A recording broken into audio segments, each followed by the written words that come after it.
Welcome to George. Here's Gordon Solie. Thank you. Thank you very much, and welcome once again to Georgia Championship Wrestling, and what an exciting hour we have in store for you. I'd like to take a moment now to call in Freddie Miller, because as you know, a lot of things happened this past week at the Omni in Atlanta, including a Texas death match that was actually never finished. First time, I think, in the history of professional wrestling, Gordon. That match is, of course, where falls don't count. It continues. It was between Dusty Rhodes and Terry Funk, and you're going to show highlights of it later, but it never finished, and the fans will see why. Exactly, and also, of course, some very, very exciting news. You'll see the contract signing, Tommy Wildfire Rich signing to meet the world heavyweight champion Harley Race, and that's something that everybody's been looking for. It was an electric moment, the crowd at the Omni, and of course I think they typified thousands of wrestling fans throughout the country roared with approval when it was announced Harley Race had signed and Tommy Rich would be his opponent the next time Harley's in Atlanta, the next time we're in that building, and of course that's a great moment and a dream come true possibly for young Tommy Wildfire Rich. Certainly no question about that. I got it. Did in fact beat him. Yes, sir. Sure did. His big smile. We wrestled for an hour, and they say the time had run out, but I did get the pinfall on him, and I just, I feel like I can do it, and this time I'll do it before the hour's up.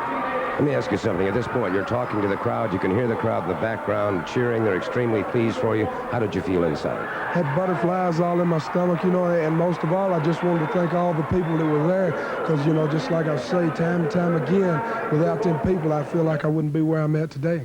Well, there's certainly no question about that. It's been a proven fact that Tommy, when the people are cheering him on, gets that added second effort, and that has been so very, very beneficial for him.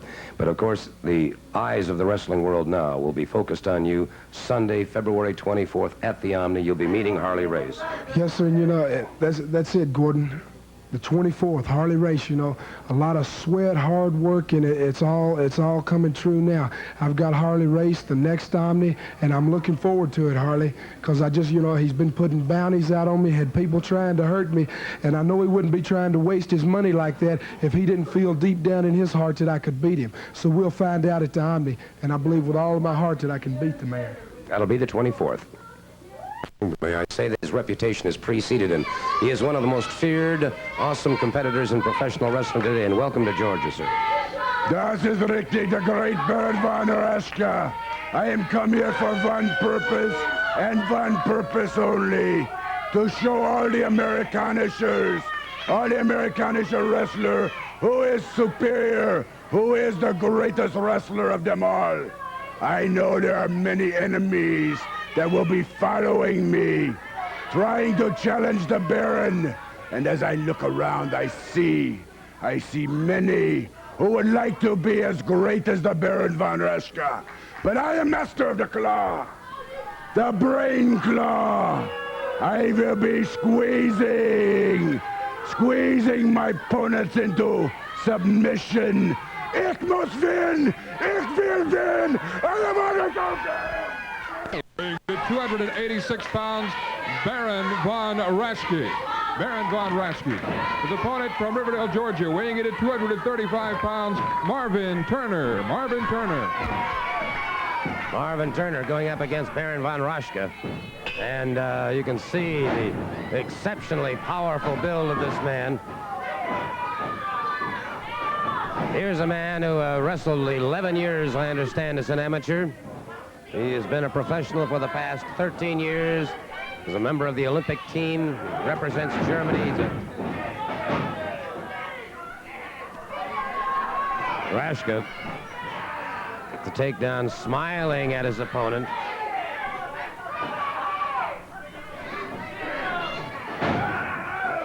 Fireman carry takedown, and he kept the arm hooked at the same time. Excellent move, and certainly an excellent indication of his earlier background. On the break, it was Rashka delivering a boot to the shoulder of Marvin Turner.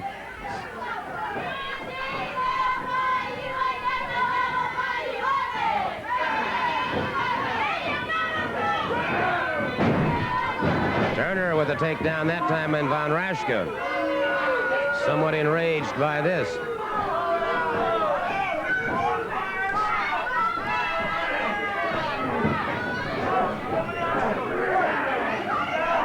Von Rashka very deceptive in his height. Look at the power of this man. Turner trying to fire back to no avail. Von Rashke just simply overpowered him. Von Rashke catching him with the boots now.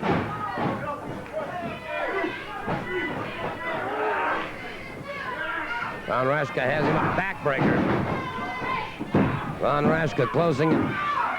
No, sir. Count of 2, not a count of 3. Von Rashke catches him again. Another fireman carry by Von Rashke. Moves in on his man. Partial reverse Nelson, but Turner gets that shoulder off again before the count of 3.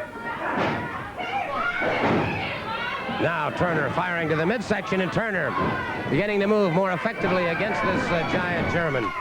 Von Rashke caught him coming in. Von Rashke set himself, caught him coming in. A boot right squarely in the middle of the chest.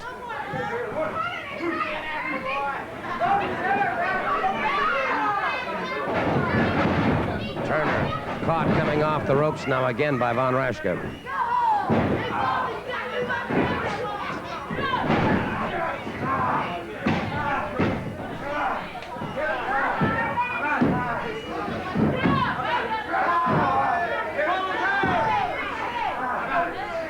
Modified side headlock now on Marvin Turner by Von Rashke.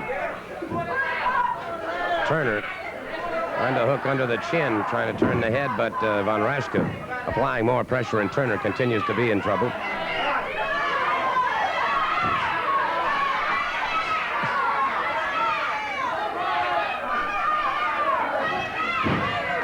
Turner getting the head scissors. Von Rashke slips away from it.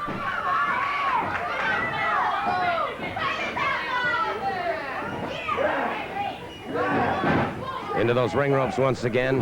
Von Rashke again with his tremendous forearms. Several times when Turner's tried to move again, and Von Rashke has just completely overpowered him. Vertical suplex. Turner in a lot of trouble, and Von Rashke obviously setting for that brain claw. Has it. And look at the tremendous strength in those hands. Turner trying futilely to free himself, but Von Rashke has the brain claw on him. That comes down, clamps down on both temples. That it's extremely painful. Catches both temples, can cause unconsciousness. Catching those nerves coming into the brain, and he continues to apply it. Von Rashke. Finally, the referee is able to separate him. No question about it. When he applied that brain claw, it was all over for Marvin Turner. Von Rashke, like a caged animal, still wanting to move in on this man if he can. But no question about it. The man representing Germany, Baron Von Rashke, the winner in that particular match. I want to take a moment right now to talk to one half of the Minnesota Wrecking Crew, a gentleman who leaves nothing to chance when he steps into that ring. I'm referring, of course, to Lars Anderson. Thank you, Gordon. Looks on September 24th. I'll tell you this, I remember the date you're talking about, and I remember the specific match you're talking about, and this is when a lot of your problems began with Koloff and Smirnov, right? That's right. You know, it's we're going to have a Texas tornado match. You know, we've wrestled them in the Russian team a couple of times. They seem to pull boots out. They want to be all in the ring at the same time. They want to jump us from behind, run us into post. It's been a long time, Gordon, since I've been run into a ring post. I really cannot quite express how angry I am. Well, obviously, how much hostility I really have inside of my body, because it has been a long time since I have been humiliated, since I have been in the ring bleeding. And I will say this. A Texas tornado match is without a doubt, for tag team wrestling, the toughest match in professional wrestling. You have to watch your back. Your opponent has to work, your partner has to work with you, has to be right with you. Well, on February 24th at the Omni in Atlanta, you're going to have that opportunity, you and Ole against... And I'm going to have this boot. I took this boot away from Ivan Koloff. And my brother Ole has a boot. He took a boot away from Koloff. We will have the boots, and we will bring the boots into that ring. It'll be a Texas tornado match. And I guarantee one thing, when we step into that ring, I'm going to beat him as hard as I can in the head with this boot, and Ollie's going to do the same thing, and we're going to send that team back to Russia. Dynasty, if you will, the late Dory Funk Sr. and Dory Funk Jr., who became world heavyweight champion. Terry Funk, who's with me right now, who also became world heavyweight champion, the only two brothers ever to hold the world heavyweight championship. It's a pleasure to have you here today, sir. It's a pleasure being here. A lot of people and a lot of sports fans didn't expect me to be here today. They didn't expect me to continue getting up in that Texas death match with Dusty Rhodes. One person even told me, he says, we felt like you were going to pass away. Well, if I would have passed away, I would have wanted to pass away, and I would have wanted to have been buried in Texas. But it would have taken 3 weeks for the mortician to prepare my body, because it would have been taking him that long to wipe the smile off of my face from the satisfaction of beating Dusty Rhodes the way I did. Well, I am the undisputed king of the Texas death matches. No, sir, I don't think you can really hold that title or that claim any longer, sir. Because when you met Dusty Rhodes in that Texas death match, it was a match that never ended. It never ended. That's right. Never ended. It ended when my brother entered that ring and forcefully pulled me off of Dusty Rhodes. Oh, really? I'll tell you what, let's do then, Mr. Funk. It just so happens that our film crew was there that night. We're going to take a look at that match. Let's go to the Omni right now. Terry Funk and Dusty Rhodes. And we're going to be seeing that in just a moment. That should be quite interesting. Besides him, Tony Charles or Tony Atlas came in the ring to help him. So he had us outnumbered. The man cannot physically compete with me or my brothers as a wrestler or a street fighter or any way you want to put it. He's not intelligent enough, and he's not physically capable. Just a moment, Mr. Funk. Just a moment. Don't leave. Please stay here, sir. All of you have seen exactly what happened and exactly what happened to Dusty Rhodes. Dusty Rhodes did suffer an arm injury. However, this past week in Florida, we had an opportunity to have Dusty Rhodes make these comments that I want you specifically to hear, sir. Let's go to Florida and Dusty Rhodes. I've been asked by many people in the last few days, said, Dusty Rhodes, was that the most brutal thing that has ever happened to you in wrestling? The last time in Atlanta Omni, the Texas death match that never was finished, me and Terry Funk was, without a doubt, the most grueling thing I've ever been involved in my life. My arm feels all right. Pain just a little bit on the bone. The doctors say everything gonna be all right. But I'm tired of doctor telling me about what's gonna be all right. What needs to be all right is Dory Funk Jr. or Terry Funk stop messing in my business. Now the king of the Texas death match rise again, he say. The king of the Texas death match, Terry Funk. Well, that was never finished. The first time in the history a Texas death match was never finished. It was never finished because your brother didn't let the whipping go on, didn't let the beating go on. Now, I want either one of you, I want both of you, anytime, any place, anywhere. Because it hurts just a little bit to see 17,000, 16,000 people crying in pain with me because I was in pain. And you were in pain, and the thing ain't over, and it might not ever be over. Terry Funk, I gotta have satisfaction. He admits that it was a tough match. I don't even admit that. It wasn't tough for me. The man is still a bulging buffoon that belongs in Sarasota, wintering with the circus and the carnival, and P.T. Barnum might be proud of a man like him, but the professional wrestling world isn't. I've ran him out of Florida, I ran him out of Texas, and he'll never come back to Georgia as long as I'm here. He won't do it. Well, I'll tell you what. I'll be talking more to Terry Funk in just a moment, but first of all, to show you the difference in philosophy, the difference in thinking, and the difference in feelings during this past week, Terry Funk and Dory Funk Jr.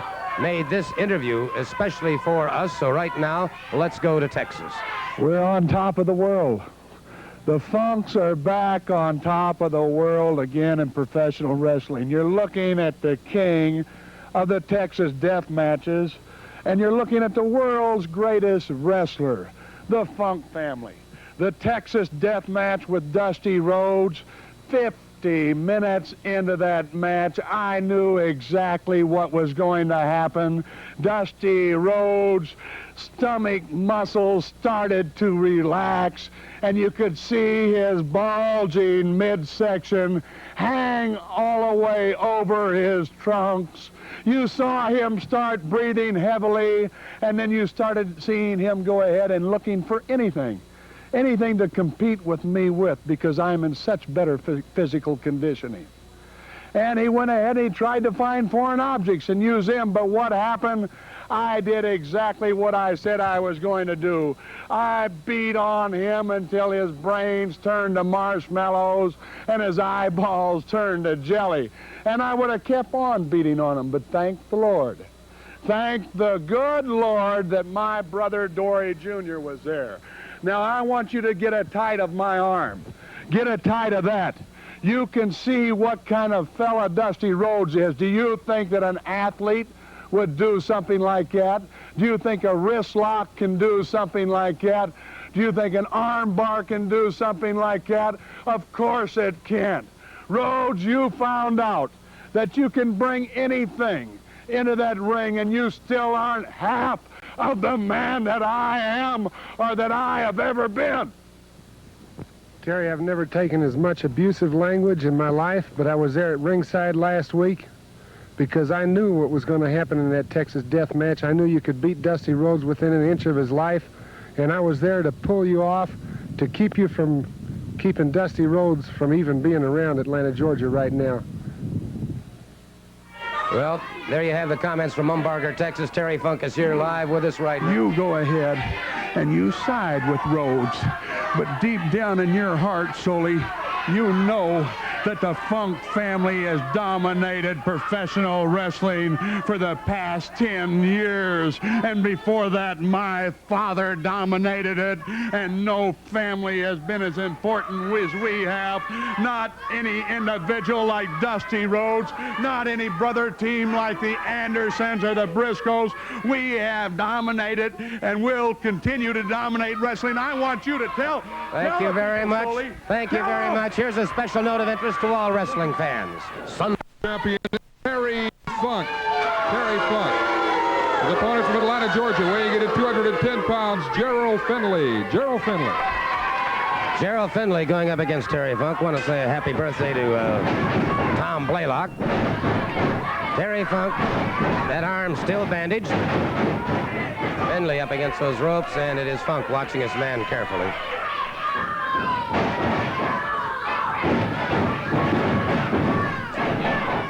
And it is Funk, totally irate, lashes out with a foot in his wild, wild left hand that missed.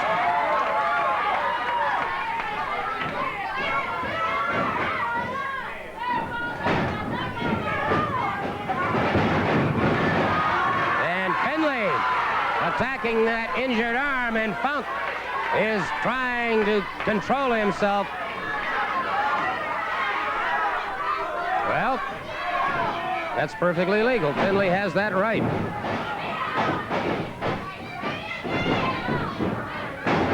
Funk trying to overpower his man. Forearm that takes Finley back to the canvas once again. Funk again catches him with an elbow. Finley fires to the midsection, but it just glanced across the stomach.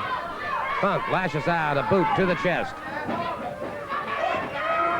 He misses with that hand, and it is a good recovery.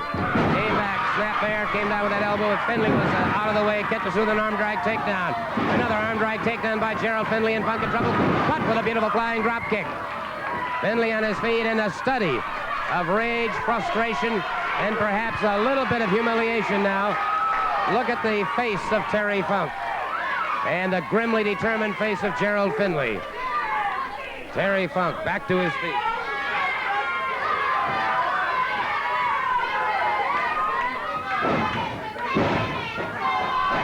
arm drag and twist, and that forearm across those biceps and triceps. Now Finley back to the canvas. Funk drives a knee into the base of the skull.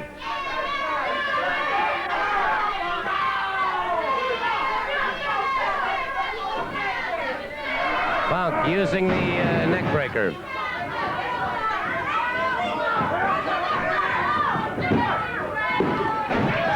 Finley powers out before the count of 3, and Funk frustrated. He thought the count was too slow, but referee with a standard count. Funk brings him up again, a full body slam, and that appears to have bothered the lumbar section of Gerald Finley.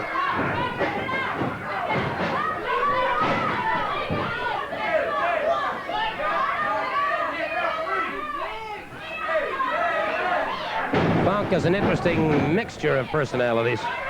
Finley driven back to those ropes. He's hanging on now, Funk. Tremendously confident. A right hand, another right hand. He uncorked that one. And Finley in trouble now, hanging on those ropes. Beautiful reversal on Funk. And Finley charges in. Finley has Terry Funk in trouble now. Finley charges again. Good shoulder smash to the chest, and it is now Finley. Whipping Funk off. Went up for a drop kick, but Funk held onto those ropes.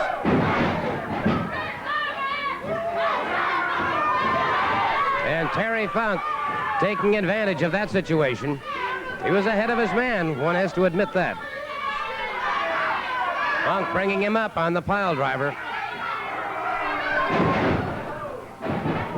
And Finley, those 26 vertebrae jammed like that, it is all over.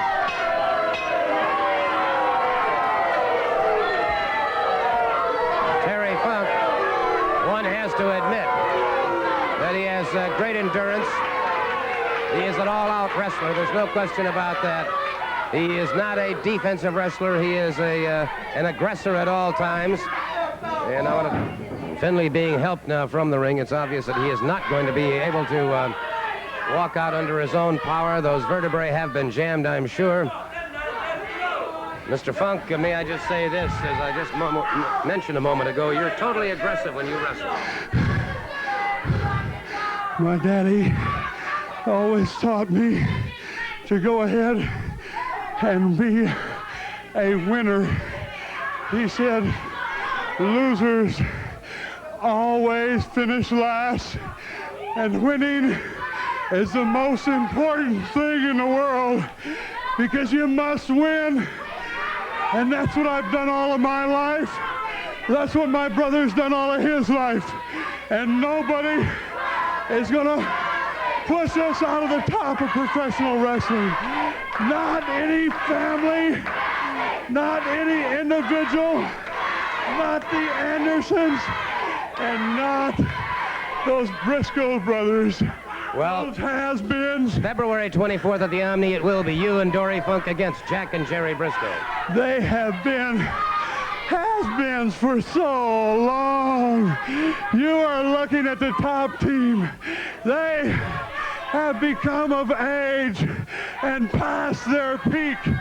You are looking at the two best that will be in their peak for the next 10 years.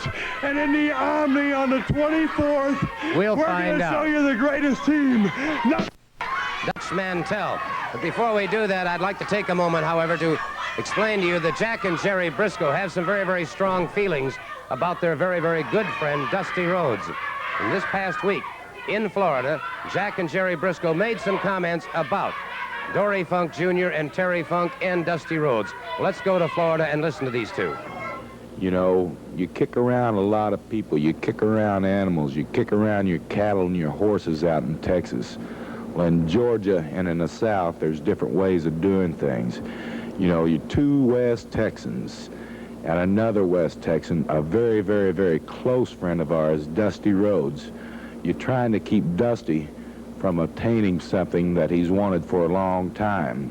You know, I've always known that the true colors of Texans would come out eventually. And here you are, 3 of you fighting over something.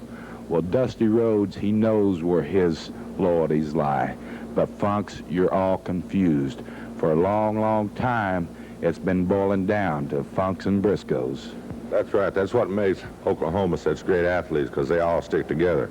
Now, here's 2 Texans, the Funk brothers, jumping on a fellow Texan, trying to break his arm to keep him from the goal he has already attained and wants to attain again, the World's Championship. And both of the Funk brothers know and understand what that means. Terry broke his arm once before and cost him the World's Championship. Well, Dusty didn't ask us, but we defeated the Funks before right there in Atlanta, and you folks have seen it. Only this time, we're not going for just a pin. We're going for revenge for our brother Dusty Rhodes. One of them's going to walk out of there with a broken arm or a broken leg, and they'll feel the pain of the figure 4 leg lock. And so Jack and Jerry Brisco are indeed on the warpath. And now, here's a special word of interest to all wrestling fans. From Nashville, Tennessee, weighing in at 232 pounds, Wildfire, Tommy Rich. Well, you could hear who was the popular favorite at that time as they were introduced. Tommy Rich in the yellow trunks and Dutch Mantell in the red, white, and blue trunks. Good arm drag takedown by Tommy Wildfire Rich. Tommy Rich, of course, whose goal is to gain that World Heavyweight Championship. That is obviously the goal of any athlete. He wants to become the very, very best in his given profession. Tommy Rich, who obviously has a brilliant future in front of him, no question about this.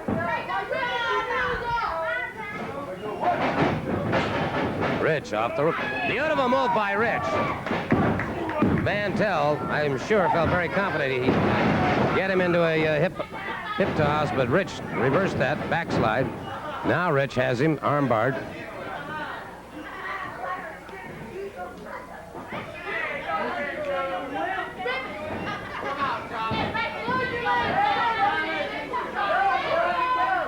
Into the ropes, the referee calls for the break. Ah, Mantell, wild right hand that missed, and it is Rich catching up with him.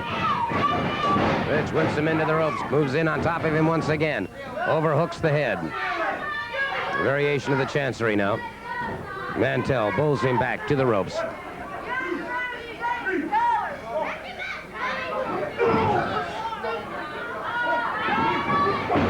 And it is Mantell catching Rich in the back of the head. Snapmare.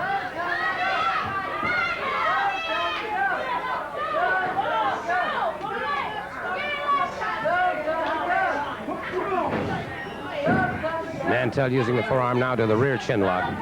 Tommy Rich, who has fought some tremendous odds to get to the position that he's in professional wrestling. Snapmare by Rich that takes Mantell to the canvas once again. A rear chin lock into the ropes, and again the referee calling for the break. Mantell moving effectively now on Tommy Rich. Rich, who has to be the #1 contender for that World Heavyweight Championship. Caught by Mantell in a full body slam. Mantell down across the chest again. And he's in for a near fall on Tommy Rich. And Rich having some problems now. He doesn't seem to be able to get it together. Mantell has a beautiful salto. Float over into a lateral press, and again Rich powers out, but just barely before the count of 3. And so Rich, one to the midsection of Dutch Mantell. Rich catches him again, but Mantell again closes in on him. Rich catches him coming off the ropes, but Rich again moves in on Mantell, and now Rich using that right hand effectively. Whips Mantell into the rope. Charges in. Mantell out of the way, and Rich appears to have injured that knee. Mantell across the chest. And Mantell, after that knee, trying to get to the under bandaging of that knee. Rich trying to get away from it. Mantell, after that bandaging on the knee, and now punishing that knee. And he had a chance here. He had a chance to possibly pin Tommy Rich, but instead seems to be intent upon injuring him. And it's Mantell, who now is again, after that knee, going into a full Boston Crab. Tommy Rich not conceding, and Mantell, obviously, pushing. Good move by Tommy Rich. He's powered up, but Rich has got problems. And Mantell at this point does not even appear to be going after a pinning combination. Well, there's been a lot of money, a bounty put on Tommy Rich. There's been a bounty put on him, and obviously Harley Race. Now Mantell using those ropes for extra leverage. He broke it. He was using the turnbuckles for extra leverage. Rich in a lot of trouble here, and now I'm beginning to wonder the motives of Dutch Mantell. I wonder seriously the motives. Again, he's after that knee. Spinning toe hold on Tommy Rich, and Rich trying. The referee knocked down. The referee is down, and Mantell is after Tommy Rich. And again, a full body slam, and Dutch Mantell going up on that top rope. Mantell up on that top rope, dives up. No, sir, the referee calling for the bell. The referee calling for the bell. Tommy Rich luckily moved out of the way in time. Mantell came off that top rope, and now Tommy Rich fighting his way back to his feet, and Tommy Wildfire Rich now beginning to explode on Dutch Mantell. Mantell in trouble. Mantell ducking away and leaving the ring area. Tommy Rich. Mantell disqualified. Mantell disqualified, but it became increasingly obvious to me, increasingly apparent, that Mantell was not seeking a pinfall. Mantell was seeking to injure, and I can only draw a conclusion that perhaps Mantell is another of the bounty hunters that are out to stop Tommy Wildfire Rich.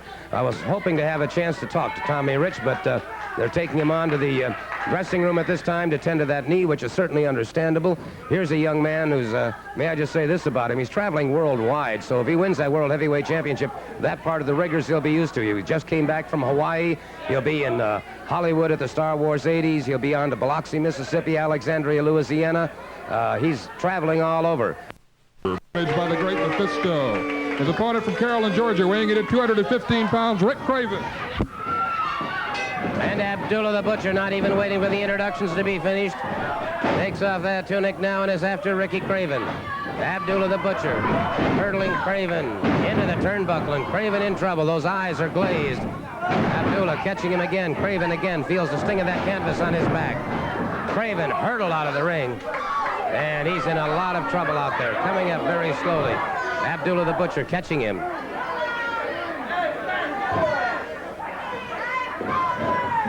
Ricky Craven coming up slowly, caught again by Abdullah the Butcher, having no chance to get back into the ring.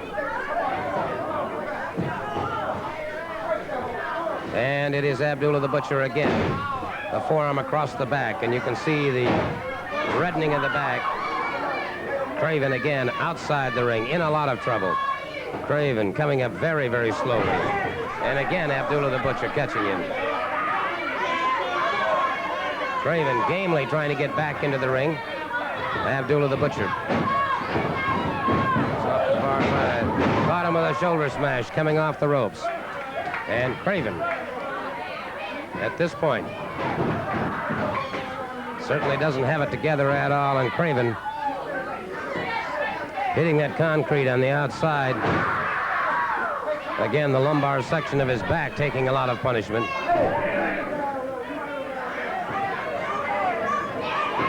Say one thing about Craven, he's a determined young man, but he has been badly mauled thus far.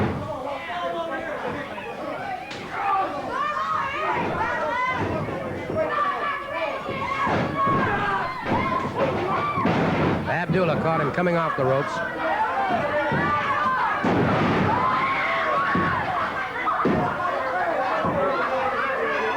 Abdullah has Craven in a lot of trouble. Abdullah crashing down again.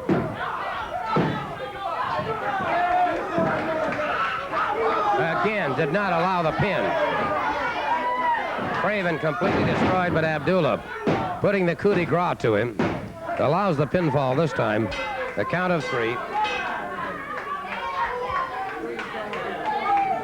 Well, there are several things on my mind that I want to talk to the Great Mephisto about.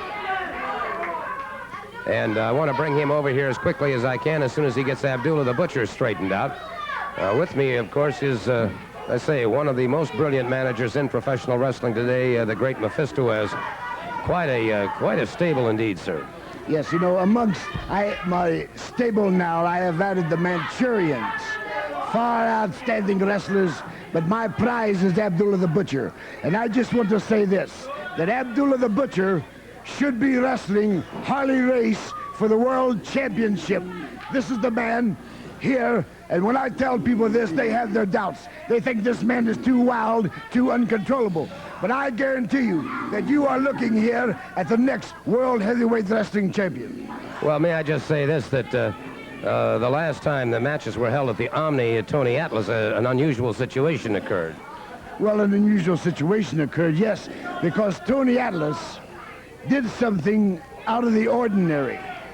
Tony Atlas dared put his hands on me, and from outside of the ring, I was in my rightful place.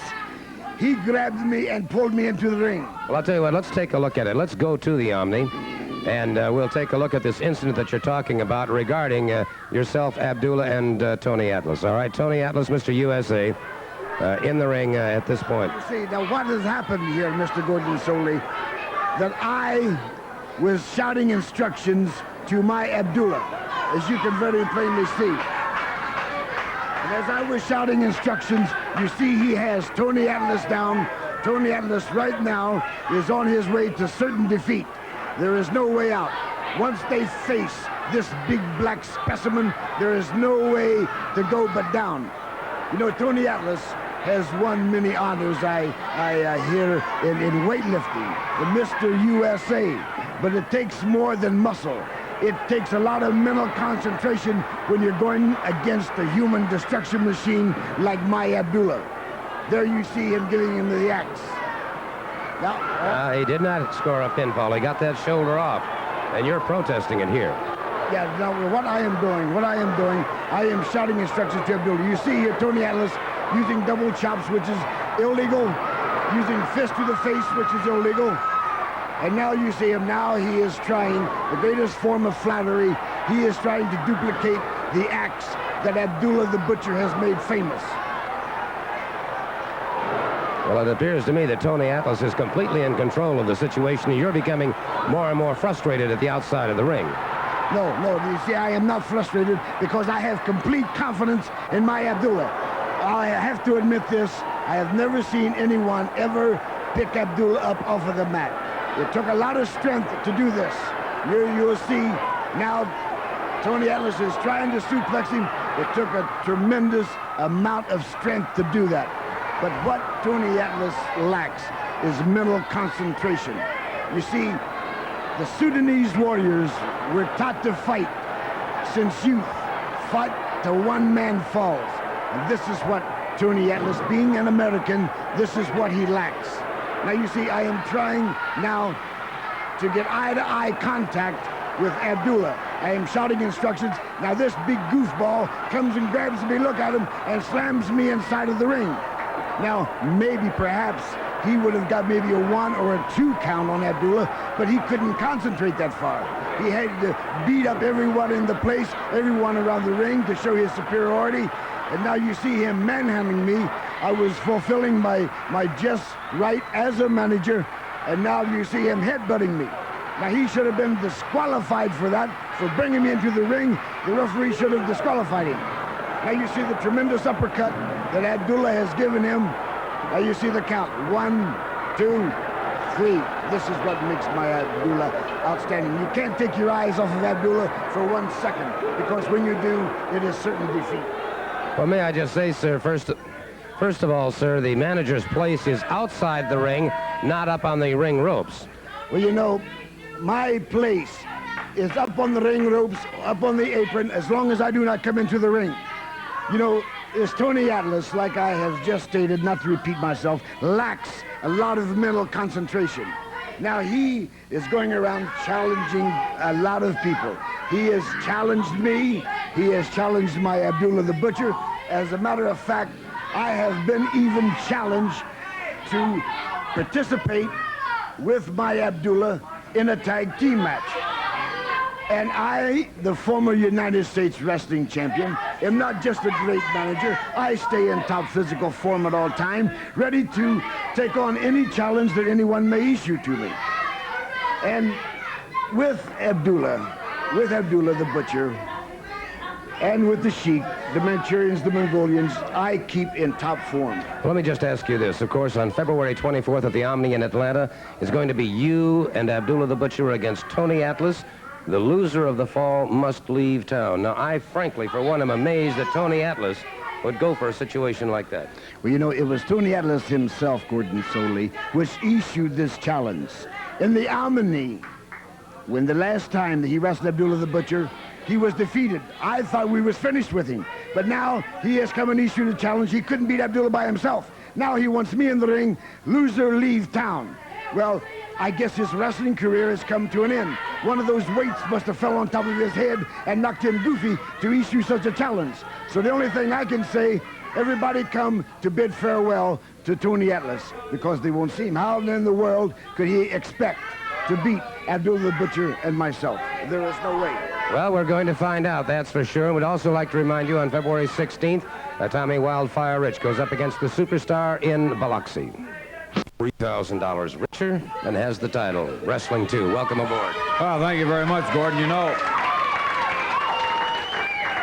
that $3,000 sure did make my pocket feel good. I know that. Needless to say, in the championship belt, the one thing that I fought so hard to regain, but you know, you left one thing out. All right. I also still have my mask. Yes, he does. There's no question about that. You've still got it. And may I again offer my congratulations. Thank you, Gordon. You know, it all boils down to one hell of a lot of hard work. I had this man, Superstar, was on my case from the time I came in here, and I knew what I had to do with my heart.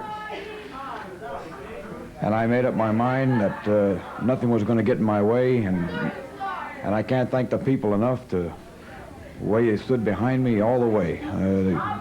There was no ifs, buts, or ands. You know, they were standing right behind me, and every move I made, I could feel their presence at all times. And this, I think, is what gave me the drive and the determination to come out on top. Well, I'll tell you another thing, too. I know that you had a good friend of yours that added a lot of psychological boosting for you, Andre the Giant. We're going to go to the Omni right now, and stay with me, and we'll go to the Omni with Andre the Giant. And this was quite a situation, 3 against 2 in this matchup. Well, you know, Gordon, I felt very confident in the match because, as you know, Andre the Giant, a very large man, and he is well capable of handling 2 and at times 3 men himself. But I felt with the combination between he and I felt very confident in the match. Although there was times in there that I had doubts within myself because, as you know, we went up against 3 very capable men. Superstar, a man that gives no quarter at any time. And the other man, his partner, Khan, he's another man that gives no quarter. But Andre the Giant, right at this moment right here, he stopped. You know, the man's got a heart of gold, and he took a time to make sure I didn't go out onto the floor and injure myself to any great extent, you know. And here he actually sacrificed himself. And what more can I say about Omni the Giant? He's a big, large man, and one of the most super men I've ever come across. And as far as a tag team partner is concerned, he's by far one of the greatest. Certainly no question about that. 7 feet 4 inches tall, 450 pounds. And there you see him outside the ring now. And, of course, you're against the Superstar, and this is, in a sense, a preview of things to come. Well, yeah, very true. He had the Cobra hold on me there, and Mephisto made a big mistake and ran right into Andre the Giant's foot. I think about 22 or 23 shoe he wears. You run into that, brother, because it's a cold stop, you know. No question there. And now, of course, here we see Killer Khan and the Great Mephisto, and Killer Khan getting in some very, very cheap shots here. Well, I think they were actually put up to this because Superstar, as you know, we had to come back into a cage match, and Superstar was going to do everything in his power to have me down as far as he could get me to so it would make easy pickings for him. Well, obviously, of course, he wanted to get that Georgia Heavyweight Championship back. He also wanted the $3,000, and it appears here that they're trying to get that mask off. That's exactly what they were trying to do, and if it wasn't for my very good friend Andre the Giant one more time, I perhaps would have fell at the wayside at this particular moment. Mephisto still there, and then Killer Khan, of course, continuing that attack. The Superstar, dazed and staggered, still not on his feet, but Mephisto continues to pound away at your head, and Killer Khan as well, and of course... Here comes the big man himself. At that time there, that particular moment, my brain was completely scrambled. I didn't know which way I was going. And it's Andre the Giant picking you up, carrying you over to the ring ropes at this point, helping you out of the ring. But nonetheless, you had scored the pinfall. Your team was victorious. You and Andre the Giant continue to be undefeated. Well, that's very true, and I hope in the long run, I feel confident in the future that Andre the Giant and I will be victorious all the way down the line. And, of course, singly you were victorious because you did get the Georgia Tag Team Championship, as we said. You got the $3,000 when you stepped outside of that steel cage, and you retained your mask, which is something that you absolutely vowed that you were going to do. I wonder if we might go take a look at that. I'd love to, Gordon. I really would, because once again, this Andre the Giant took it upon himself. Like I said, the big heart that he has. He went out there and tried to replace me because I had my doubts whether I was going to be able to continue or not. Well, there you have it. So now we're back to the Omni at this point in time, and well, I'll let you pick up the action from here. Well, I was back in the room at that time and trying to get myself contained, and I knew that hundreds and thousands of people had been dependent on me to be out there and defend the Georgia title and defend my honor and to try and get that $3,000. So I just said, no, I can't let that go by. So I made my way out there, and Superstar saw that I was in a little bit of a weakness there, and he took advantage of me right away and tried to capitalize on it. Of course, you had suffered injuries previously and had been weakened. There was no question about that. May I just say that I think it took tremendous courage, a great deal of intestinal fortitude to realize the punishment that you were going to have to take, and yet it didn't deter you.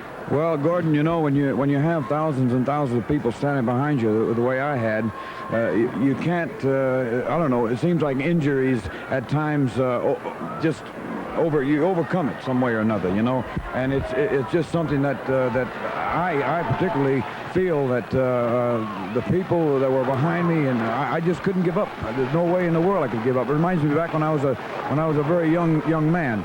I had a man that stood by my side many times. His name was Fred Silver, and he and I would run around together when we was kids, you know, and he was a man I'll never forget. Freddie Silver was a very dear friend of mine, as Andre the Giant is a very close friend of mine and a super tag team partner. But I knew in my heart that as long as I can stand, as long as I can get on my feet, I've got to defeat this man, because this, to me, was the ultimate of all our matches that we've ever had, Superstar and Wrestling 2. This had to be the one that was going to finish it all. And at that particular moment right there, I got Superstar. He was trying to get out of that cage. I saw him there, and it took everything I had to throw that big knee, and I did. And I got out of that cage, and I didn't get out really on my feet, kind of went out on my head, but I got out first, and that signified that I won the check, also the Georgia title, and I kept my mask. That, of course, is the all-important thing. There you see Superstar lunging desperately, trying to stop you from getting out of that steel cage, but you made it out, and the Superstar, I will have to say this, and certainly I know everybody is exceptionally pleased, exceptionally proud of you, but I would have to say this in begrudging credit. You faced perhaps one of the most superior athletes in the country when you faced the Superstar. Well, I feel that the same way, because the Superstar is by far one of the best athletes that I have ever gone up against. He's a tough individual, and there's not a whole lot I can say about the man. He's tough from the word goes, and if you can't get on your feet and if you can't defend yourself, brother, you're a dead chicken as far as he's concerned. And I knew this, and I just knew that I had everything behind me and I was going to go all the way, and I had the big man there to meet me as I went out on my head. Okay, thank you so much, very much. Wrestling number 2, the Georgia Heavyweight Champion, and here's a special word for all wrestling fans. Georgia Championship Wrestling. The first time ever, a mixed tag team match of women and men. Now then, let me take a moment to talk to the national television champion, Mr. Austin Idol. Well, first of all, for everybody that's sent in so many fan letters, there's been thousands of fan letters been sent in wanting to know the welfare and about the health of Austin Idol. And as you can see, yes, I've got a few scrapes and scratches, but I'm just as pretty as I ever was. And you know, really, at this particular point in time, I feel like a bear that just had the thorn plucked from its paw. You know, this Sullivan, this maniac Sullivan, I don't understand how much more humiliation and how much more embarrassment that this man can take. I beat him at his own game, darling. He wanted the Boston Street Fight match. I gave it to him, and I beat him at his own game. As a matter of fact, now that he's been humiliated to the greatest degree of humiliation, I've got a little plan for the maniac. You know, I've been looking for a chauffeur for quite some time, and I believe that I can still use this Sullivan and make him my chauffeur. Maybe I'll use him to iron a few of my robes. Maybe I'll use him to shine my beautiful boots. But nevertheless, Sullivan, you'll still earn a few dollars. You're not completely out of luck. I'm going to use you as my personal valet to sit on the ropes, cock the ropes as I enter the ring. But there are more important and bigger fish to fry. Believe me, I'm going on to bigger and better things. You know the funny thing about this, some of the wrestling fans out here actually thought that this Sullivan had a chance of beating the Idol. That's what really makes me laugh. Well, I'll tell you what, why don't we do this then? Why don't we go back? You've been doing so much talking about this match. Why don't we go back to the Omni and take a look at that situation? Fine with me. Let's see it. All right. Let's move back to the Omni then and watch the situation. Now, I'll be perfectly happy, Mr. Idol, to allow you to present your version of this. Well, as you can see, this is a Boston Street Fight match. This is a match where the referee stays outside the ring. As you saw him leaving the ring there, you come dressed as you are. And as you can see, the Idol is definitely coming for warfare, and that's what it was. This Sullivan, like I said before, I know we've done a lot of shouting, we've done a lot of screaming, we've done a lot of name calling, but this is where it all comes to a head. Now look at this. This is where he throws me out over the top rope. It's perfectly legal. I land on my back, and Sullivan is on me just like I said. He is a maniac. He doesn't back up, sidestep, or retreat from anybody. But one thing is for sure, you're going to have to be an awfully tough and a big, tough man to defeat Austin Idol.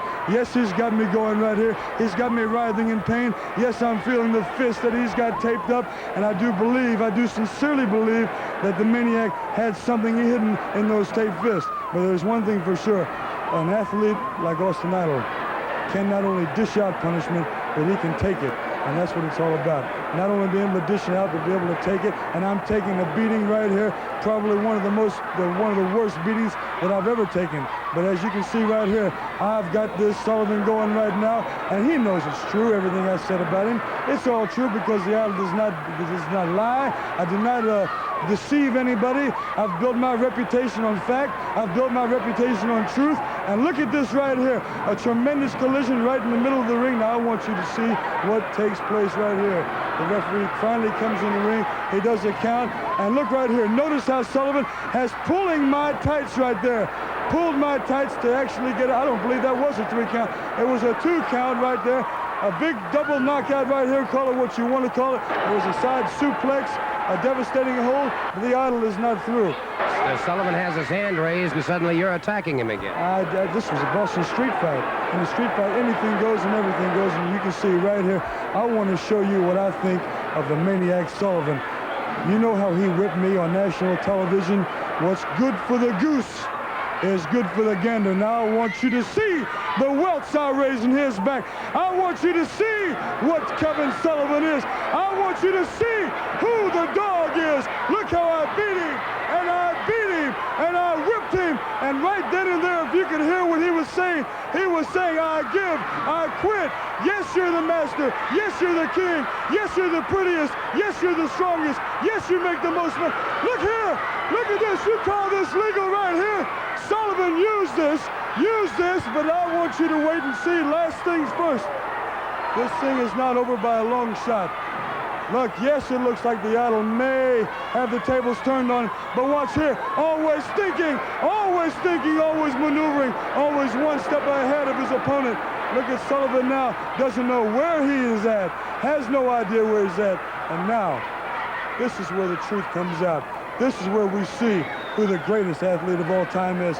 The man who's got the most guts, the man who's got the most perseverance, the man who's got the most determination, the man who's got the most ability, the greatest all-round athlete of all time. At this time, actually, I felt like putting the Maniac's lights out. And I want you to see what happened here. Just as I was getting ready to put his lights out, look at this. The referee actually was the one that reached up and kicked the chair. And now I figured Sullivan had enough. I figured the damage was done, so I started to leave. This incredible Maniac jumped me on my back and started to beat me like a dog again. But as far as I'm concerned, it's over. I want you to see who walks off. I was the one who walked off there, not Sullivan. I was the one that walked off on my own 2 feet. It was not the Maniac. So be rest assured, and everybody out there be rest assured, you are still looking at the national heavyweight champion. You're looking at the greatest all-round athlete of all time. The man. Wait a minute now. Wait a minute. Come on, nothing's over with me and you, you maggot face. Hold it. Come on. Kevin. Come on, I don't. Kevin. You know the regulations. If you cause a fight out here in this interview area, you can be suspended. Come on, Kevin. We'll get the ring. Get the ring. You maggot. He always needs somebody hanging on his coattails. I beat him right in the middle of the ring. He won't come out here by himself. He always needs someone to hide behind. I don't. To terminate this situation, we'll be back. Here's a special word. Introducing first from Texas, weighing in at 230 pounds, Dutch Mantell. His partner for Charlotte, North Carolina, weighing in at 235 pounds, Bobby Garrett. Their opponents from Virginia, weighing in at 240 pounds, Steve Travis. His partner from Boston, Massachusetts, weighing in at 230 pounds, Kevin Sullivan. Kevin Sullivan and Steve Travis going up against Dutch Mantell and Bobby Garrett. It's Garrett moving out first, wearing the black trunks. Sullivan in the purple trunks. Garrett and Sullivan retaliating very quickly. Sullivan pounding away on Garrett and wasting no time. Makes the tag. Steve Travis moves in.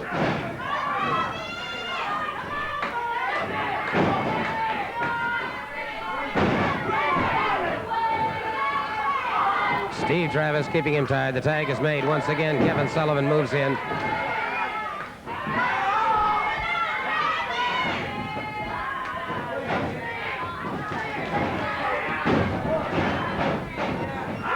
Good move by Travis. Caught Garrett coming in.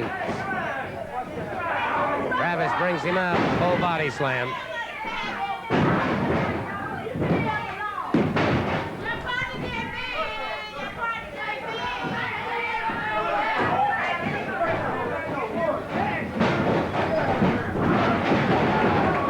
Again caught by Sullivan and Travis as a tag team combination. I was talking to my good friend Cowboy Bill Watts last week in Oklahoma, and he was telling me that he had watched this combination and thought they had a tremendous potential. And coming from an athlete like Bill Watts, that's quite a compliment indeed for Steve Travis and Kevin Sullivan.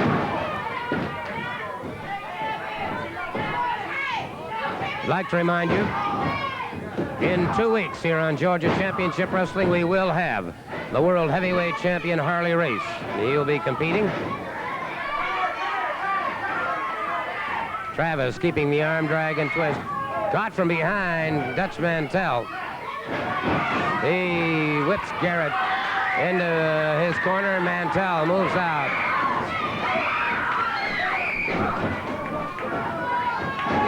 Off the ropes. Travis caught with a shoulder smash. Mantell moves off again. High hip toss. Mantell. Double inside cradle.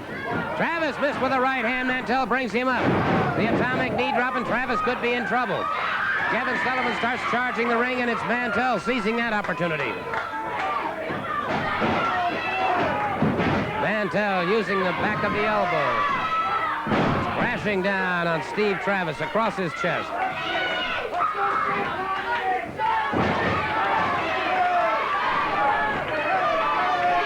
And flashing up a full body slam on Steve Travis. Mantell crashes down across the chest once again. You can hear the crowd now picking up the chant.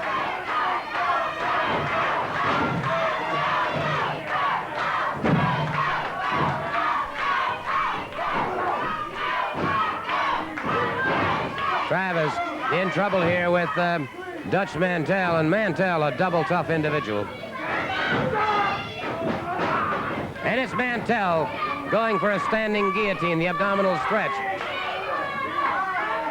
And Travis fighting it. Mantell cinching down. Travis in a lot of trouble here.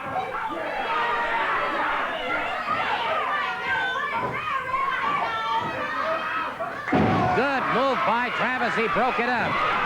Garrett makes the tag. Travis catches Garrett coming in.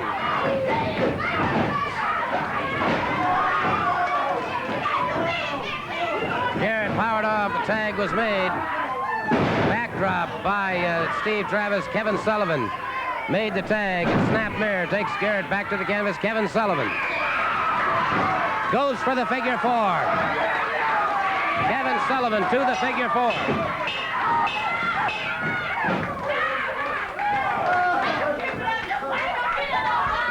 Garrett very quickly conceding. Kevin Sullivan and Steve Travis successful in that. Another quick reminder at this time that tomorrow the best of championship wrestling will be seen on this channel from 5 until 5:30 only. This week only a 30-minute segment of the best of championship wrestling. Let me call in Kevin Sullivan and Steve Travis. Obviously you're perfecting that figure four. Well, Gordon, thank you very much. I have a great partner here. You know, I heard that blonde-headed maggot talking. He says he beat me.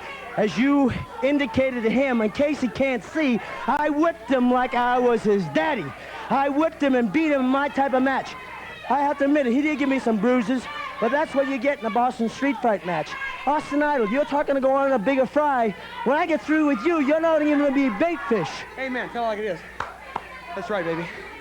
Well, I'll tell you what, gentlemen, I'm very glad that you used some restraint out here a few moments ago because that could have cost you quite a bit. Gordon, you know, I thought about that later. Maybe that was his whole thing, was get me suspended to get me out of here. Austin Idol, I have not yet begun to fight you. I'm going to take you and show you, like those people say, what a maniac will do, because I'm glad to be a maniac.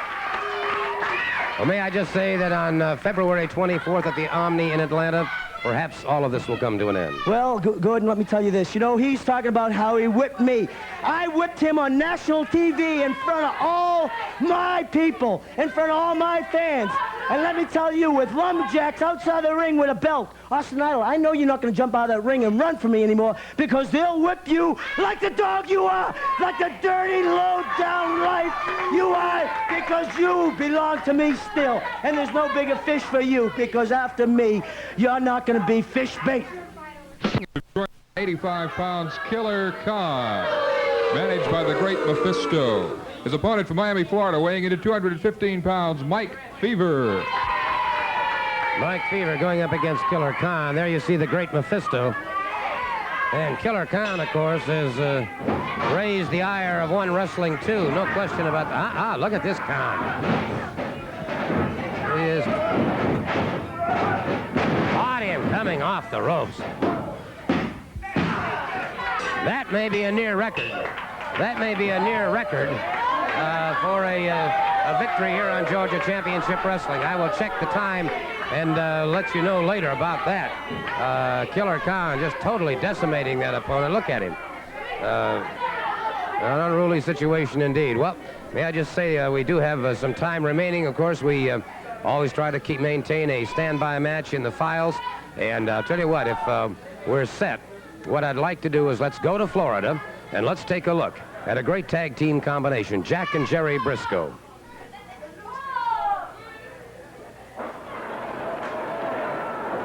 Jack and Jerry Brisco moving up.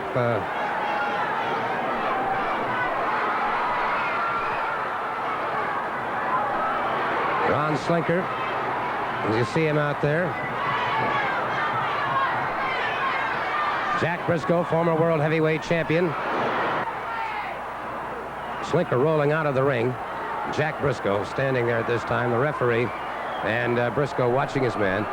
There you see Rick Oliver. Now it is Jerry Brisco moving in. Jerry and Jack Brisco, of course, outstanding athletes. Jerry Brisco in the blue trunks are up against the ring ropes now. Slinker trying to keep him tied up. Slinker, nationally rated in karate, exceptionally a dangerous competitor. Jerry Brisco caught him in the pit of the stomach coming off those ropes. But Jack and Jerry Brisco, of course, have wrestled together since childhood and have an intense concern for each other. Both went to Oklahoma State. Outstanding wrestling teams at Oklahoma State. Great rivalry between Oklahoma State and Oklahoma. In fact, the matter is you'll get as many people to the wrestling matches between those two colleges as you will basically to the football games. They have a great turnout. Oklahoma is certainly one of the great wrestling states in the entire United States, having turned out such competitors as Jack and Jerry Brisco, Danny Hodge, and of course the incomparable Cowboy Bill Watts, to name just a few. But there you see Slinker missing with a wild looping right hand. Jerry Brisco outside, watching carefully. Jack Brisco continues to work away at Slinker. Slinker caught him that time. A beautiful chop coming off the ropes. Brisco powers out before the count of 3. Brisco held the World Heavyweight Championship for 2.5 years. Has been a dominant force in professional wrestling for a number of years. Twice NCAA champion, I might add. Both men crashing into each other, and both men in trouble. Oliver reaching out, trying to make that tag. Slinker having troubles, and Brisco dazed and stunned the referee in a mutual count here. Jack Brisco trying to get over. Slinker has made the tag with Oliver. Oliver catches him a hard right arm to the side of the jaw, now into a rear chin lock. Jerry Brisco obviously very concerned here, but you saw Brisco bring him up. Takes Oliver back to the canvas now. Jack Brisco back to his feet, makes the tag with brother Jerry, and Jerry Brisco moves in. Solid left hands and a right hand that put Oliver back to the canvas. And of course, the tactics that were used during this match, the Briscos, I feel, were certainly very justified in all of the things that they did do, because they had a tremendous problem. There you go, that Oklahoma Bulldog has Slinker to the canvas. The tag is made. Jack Brisco moves in. Leg grapevine, 3/4 Nelson, and it is all over. And that's the one great thing, of course, about Jack and Jerry Brisco. They will go back to the basics as often as they can. They have a tremendous basic knowledge of amateur wrestling. They utilize that every opportunity they have, and so you see them disappear from the ring now. A victorious team indeed, Jack and Jerry Brisco. And they'll give a hard time to anybody who wants to go against them, whether it be the Anderson brothers or whether it be the Funk brothers or what have you. Joining me right now is certainly one of the most popular men in professional wrestling, the Candyman, Ray Candy. Gordon, it's a pleasure to be here. You know, one thing I want to say, whenever Tommy Rich do face Harley Race in the ring, you know, I hope him the best of luck, because until then, whatever match he have, he gonna be on his P's and Q's. So I'm letting all these guys know that Tommy Rich got one main interest, that's in facing Harley Race in the future. You know, it's a fine team like the Briscoes, the Funk family, and the Anderson brothers, all of them family. And, you know, somewhere down the line, they all collide. A lot of things happening, Gordon. A lot of things happening. A lot of things happening indeed. And of course, that bounty obviously is still out on Tommy Rich, and that is the thing that I think all of us have to be concerned about. Our thanks to our crew today.